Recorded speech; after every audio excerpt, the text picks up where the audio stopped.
Buenas tardes, amados hermanos, que el Señor les bendiga en esta hora. Vamos a comenzar con la enseñanza del día de hoy, ¿verdad?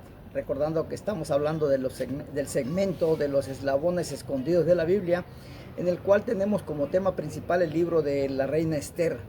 Y pero antes de meternos de lleno a nuestra enseñanza, ¿verdad? Les recuerdo que también estamos en la cuenta de Facebook y en la cuenta de YouTube con el nombre de Juan Carlos Muñoz Rodríguez, para que nos busquen y hagan virales estas enseñanzas, estos bonitos mensajes, ¿verdad? Muy ilustrativos. Y sobre todo, que es lo que más me interesa, lo edificativo, amados hermanos, ¿sí? Eso es lo que más me interesa. Pero también para aprenderlo, ¿verdad? Ahora bien, también les recuerdo que por las mañanas estamos hablando del libro del Apocalipsis, ¿sí? De lo que está por suceder, amados hermanos, conforme a las Sagradas Escrituras. Así que por eso también les pido que veamos esos libros, esas enseñanzas, y se las llevemos, se las mandemos, las hagamos virales, ¿verdad?, a otras gentes. Ahora bien, pues ya nos metemos de lleno en nuestra enseñanza, porque tenemos muchas cosas que ver con esta maravillosa historia. Ahora bien, recordemos que el día de ayer hablábamos acerca de que el rey Asuero o Jerjes de Persia, ¿verdad?, hizo una gran fiesta para todos sus invitados, y todo hace indicar que fueron aproximadamente como entre 1500 y 2000 invitados. Una fiesta, imagínense una gran fiesta, porque así lo dice la Biblia. Hizo una gran fiesta, un gran banquete, ¿sí? Entonces había 127 miembros, y de esos 127 gobernantes de cada una de las naciones o provincias, ¿sí? Traían una comitiva. Entonces imagínense qué tan grande, tan voluminoso era ese evento, ¿sí?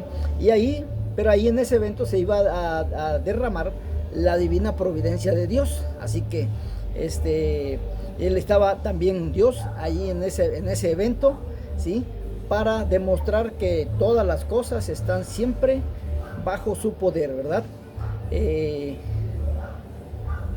Hablábamos también, hablamos hasta el versículo 4, y hoy vamos a hablar del versículo 5 en adelante, amados hermanos, ¿sí? Ya dijimos que Dios estaba también en ese evento cuidando a los suyos. ¿Quiénes eran los suyos? Pues el pueblo de Israel, que estaba cautivo en ese momento allí. Dice el versículo 5 de la bendita palabra del Señor de este capítulo 1 del libro de Esther: y cumplidos estos días, hizo el rey otro banquete. Ya había hecho uno, pero cumplidos algunos días, dice, hizo otro banquete por 7 días en el patio del huerto del palacio real, a todo el pueblo que había en Susa, capital del reino, desde el mayor hasta el menor. O sea, hubo una fiesta completa de adultos y menores, ¿sí? El versículo nos revela que Jerjes llevó el banquete a su punto culminante, pero que inmediatamente al siguiente día hizo otro banquete por otros 7 días, ¿sí? Y aparentemente implicó en la fiesta a una gran multitud de gente durante los 7 días finales en el patio del jardín del palacio. El versículo 6 nos dice: el pabellón era de blanco, verde y azul, tendido sobre cuerdas de lino y púrpura en anillos de plata y columnas de mármol. Los reclinatorios de oro y de plata sobre losado de pórfido y de mármol, y de alabastro y de jacinto. O sea, fíjese toda la riqueza que había en ese reino, en ese trono de ese hombre llamado Jerjes, ¿verdad? Amados hermanos, tenemos ahora ante nosotros una descripción por demás exuberante del lugar. La plata, el oro, las joyas preciosas y las hermosas colgaduras nos muestran la riqueza de aquel reino. Fue verdaderamente una exhibición realmente llamativa. Las ruinas de aquellos palacios aún hablan hoy en día de la riqueza de Persia, porque todavía las ruinas que hay hoy en día nos habla de esa riqueza que hubo en ese tiempo. Hace años se celebraron 2500 años del imperio persa, que es en el mismo imperio del que estamos hablando. Tal vez usted ni lo recuerde, pero en esa ocasión hubo un gran banquete. Las revistas y los programas de televisión mostraron algo del gran despliegue de riqueza que tuvo lugar allí y donde se gastó el equivalente a millones de euros. Sin embargo, esto provocó muchas críticas debido a la pobreza que sufría aquel país. Pero el banquete que organizó Jerjes fue tan caro que superó toda imaginación posible, incluso la ya mencionada, solo para influenciar a los asistentes y predisponerlos favorablemente para la inminente próxima campaña militar. O sea, el rey hizo una gran campaña, una gran fiesta, pero la intención que tenía él era congraciarse a su gente, congraciarse a los ciudadanos, congraciarse a los reyes de las demás provincias, para que él les los invitara a combatir contra Grecia, ¿sí? Y por eso es que hizo este festejo para adularlos, ¿verdad? El versículo 7 leemos, dice, y daban a beber en vasos de oro y vasos diferentes unos de otros. O sea, no era el mismo modelo de vasos, eran diferentes unos de otros, y mucho vino real, de acuerdo con la generosidad del rey. Amados hermanos, este banquete fue una fiesta pagana desde el principio hasta el fin. Terminó en una degenerada orgía. Imagínense, vino a discreción. Y el versículo 8 nos dice, y la bebida era según esta ley.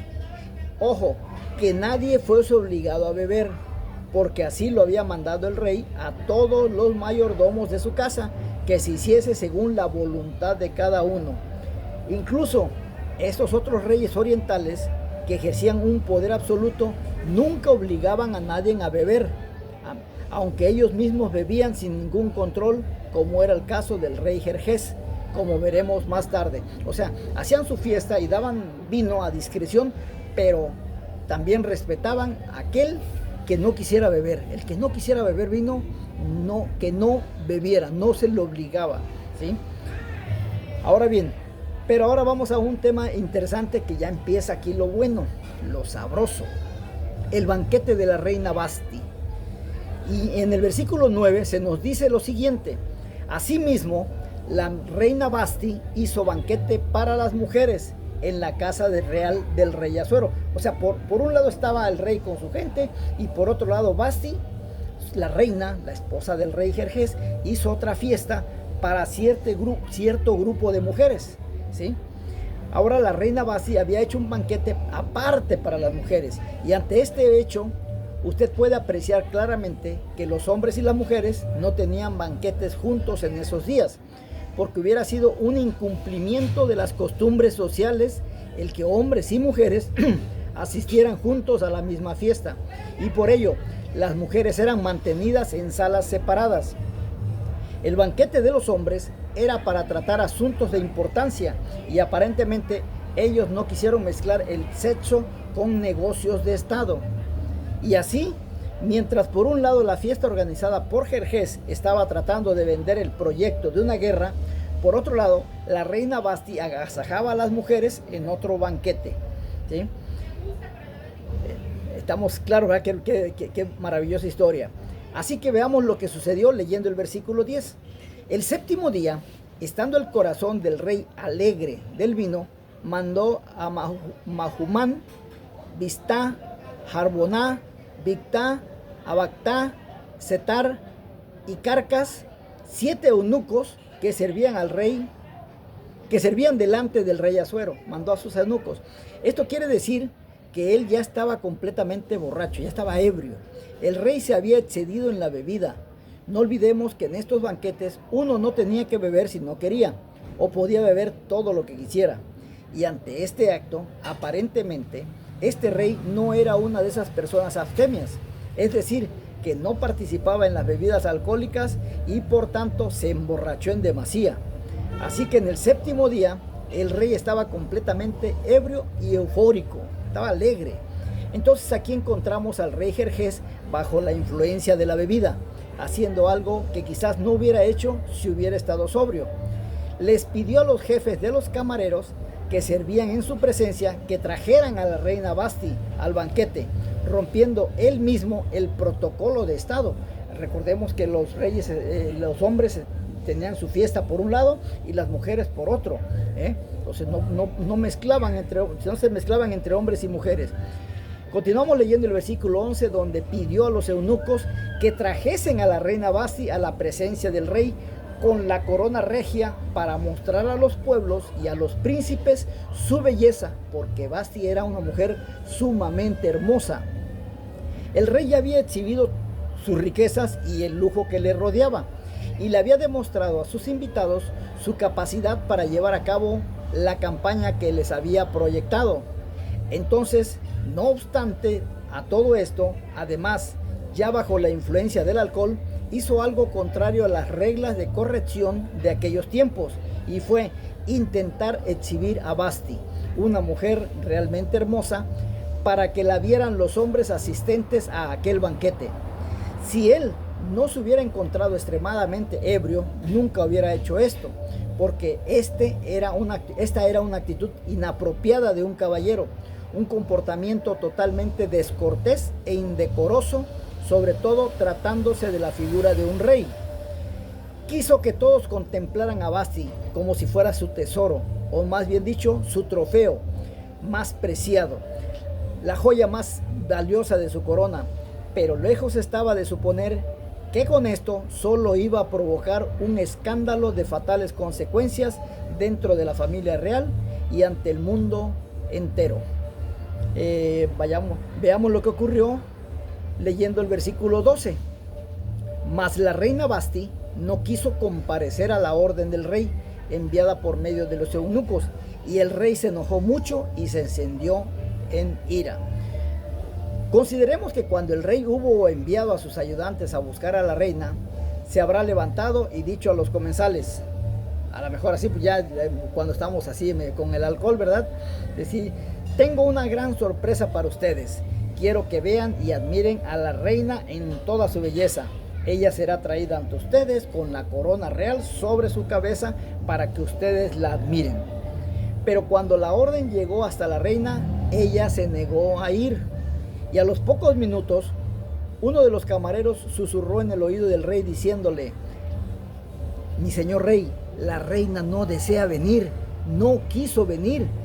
Y así fue como Vasti rechazó el pedido del rey, que se habrá visto obligado a improvisar una disculpa ante sus invitados asistentes. O sea, cuando supo que la reina no quiso venir, pues pidió una disculpa ante sus invitados. Imaginemos que en aquel momento, aquella gran concurrencia, lo que habrá comenzado a murmurar preguntándose, ¿qué clase de rey sería aquel que no había sido capaz de hacer cumplir una orden a su esposa, o sea, a la reina? ¿Qué clase de rey es ese? Y aunque la reina Vasti estaba perfectamente justificada en no haber querido acudir a la orden del rey, pero pensemos también que ella no estaba en el estado etílico de su esposo el rey, y que ella debería haber reflexionado sobre las consecuencias que traería su actitud, o sea, mal hecho también por parte de ella, ¿sí?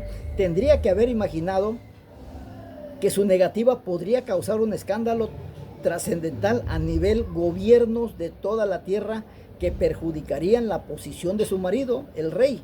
En aquellas circunstancias excepcionales, ella tendría que haber obedecido al rey acudiendo al banquete. Pero ante esta negativa de parte de Vasti y esta situación embarazosa en la que quedó el rey porque su esposa, la reina, se negó a cumplir una orden del rey, ¿qué creen que sucedió? Pero también, ¿qué creen? El tiempo se me acabó. Nos vemos el día de mañana con lo que sigue. Se pone interesante esto. Que Dios les bendiga. Soy Juan Carlos Muñoz. Hasta mañana.